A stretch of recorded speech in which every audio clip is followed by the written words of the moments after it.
Give me a second. Random notifications. Day 3 of the walking challenge, and today I am going to be wandering around Thetford Priory, the Holy Sepulchre. It's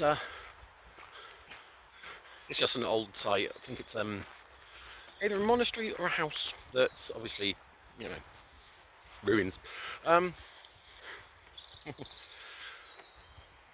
Today is a sad day, for today is the day Ken Bruce leaves Radio 2. Tash and me used to sit and just listen to it, specifically Popmaster. Challenge each other to see who could get the most right. Because of the way my brain worked, generally I would win, but there would be questions, movies, musicals, and certain people that I never would have got. So she held her own in those questions.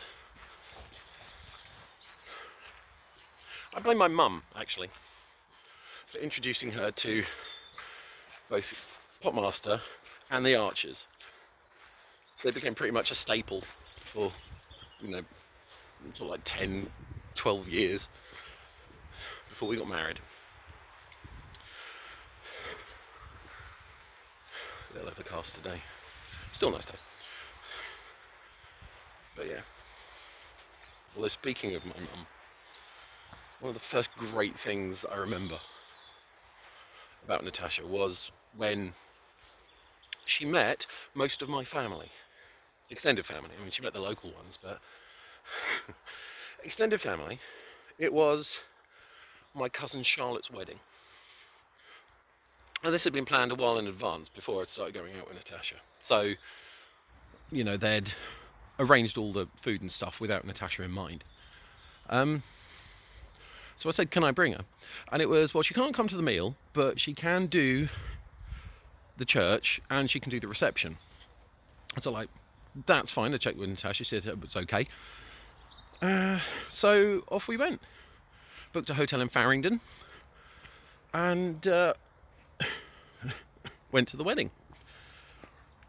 Now the wedding itself, the service itself was in Temple Church. If you've seen the Da Vinci Code, you'll have seen Temple Church and you'll know its significance. So it was quite overwhelming. I mean, my cousin was marrying Rupert as barrister. So we weren't just there for the sake of it, we were there because it was sort of like it was linked to his job. So she had this amazing experience of a wedding, and then she had to go back to the hotel and I had to go to the reception. Kept in touch, a couple of phone calls and pictures of the food sent to her, a little bit to drink, and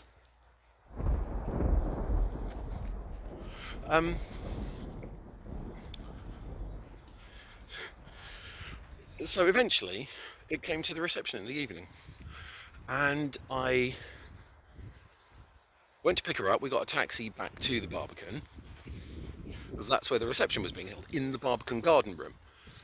It's huge open space filled with tons of plants. It's incredibly beautiful. And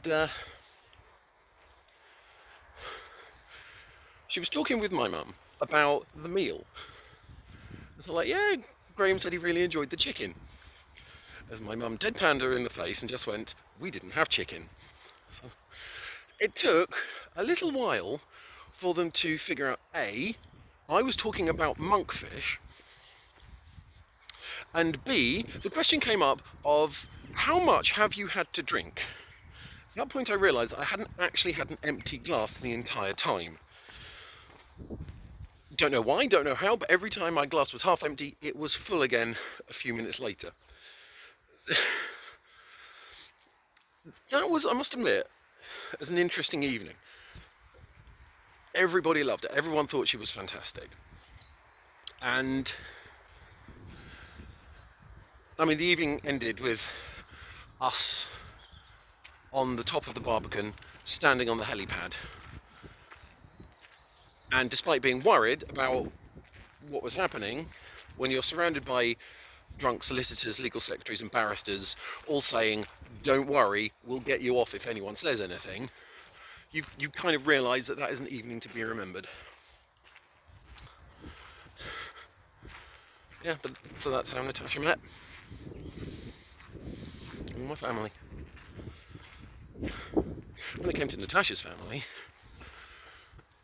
so wide, varied in between. I mean, there's still some I haven't met. Sort of like you got some who, you know, if you asked to meet him, you'd see him by the coast because, you know, he'd be in his boat. There's another one, sort of like, there's a few over in America. You know, way back, there's sort of like, even sort of like Native American blood in her family. So I still haven't met most of them. But when I did meet them, we had a fantastic barbecue. Middle of summer, beautiful weather. That doesn't sound too great, so unlike today.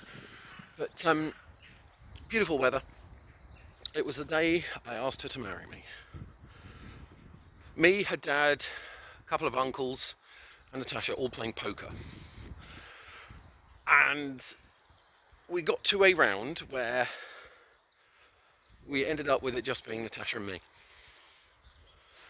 And I raised the stakes by putting a ring in a box on the table. And so, like, that's my bet, that's my stake.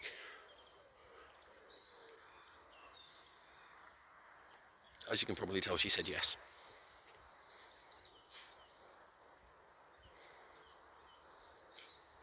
So technically, yes, I did win my wife in a poker game. That doesn't sound great.